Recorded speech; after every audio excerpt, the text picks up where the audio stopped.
Bonjour à toutes et à tous. Alors aujourd'hui, l'objet de la vidéo, c'est un sujet pour lequel j'ai énormément de demandes de consultation. Ça arrive très fréquemment, c'est la sinusite. Alors la sinusite, c'est une inflammation de la muqueuse qui tapisse les sinus de la face.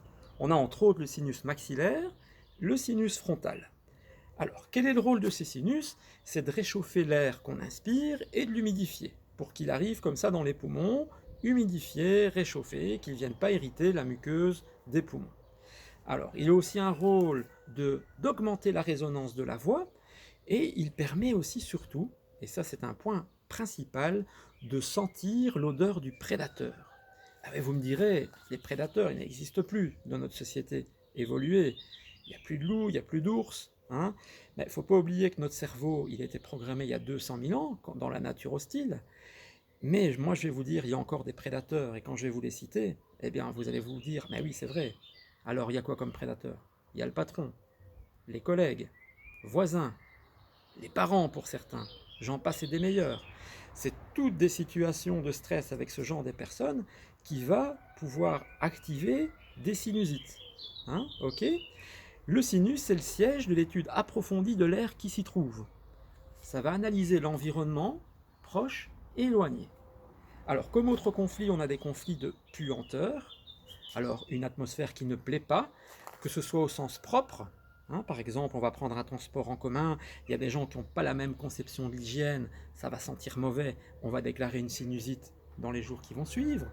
Et ça peut être aussi symboliquement une puanteur, par exemple une ambiance dans un bureau où les collègues se parlent les uns sur les autres, ça j'ai vendu énormément de fois, ça va donner une atmosphère puante. Ça peut être l'objet de sinusite. Ça peut être aussi, chez certaines personnes, avoir de mauvais pressentiments. C'est des problèmes qui pourraient arriver, mais qui n'arrivent pas. C'est un peu un début de paranoïa. Hein. Et c'est aussi surtout un conflit de se sentir perdu. Alors ça, il faut voir dans l'évolution des espèces. Il faut savoir par exemple que le pigeon voyageur, il a au niveau de ses sinus des structures qui lui permettent de trouver sa route. Et c'est comme ça qu'il va être lâché à 1500 km et qu'il va revenir chez lui. C'est grâce à cette analyse. Eh bien nous, en tant qu'humains, eh bien, on a toujours les vestiges archaïques au niveau des sinus. Voyez-vous? Alors, les sinus, autre domaine, ce sont aussi des structures qui vont être des émonctoires, c'est-à-dire que certains organes qui ne savent pas éliminer par les voies naturelles vont éliminer par les sinus, comme le foie ou le gros intestin. Et donc là, il est important que notre terrain soit bon. Et ça, je vous laisse en compagnie de la naturopathie. Et mon épouse vous fera sûrement des vidéos ou des explications par rapport au terrain, gros intestin, foie. D'autre part, les sinus, c'est aussi en lien avec l'estomac.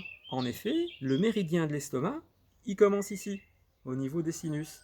Et donc un estomac déséquilibré, ça peut rendre la circulation énergétique moins bonne et engendrer des congestions au niveau des sinus. Même chose, si on a de l'acidité, ça va venir irriter la gorge, mais ça peut irriter également les sinus.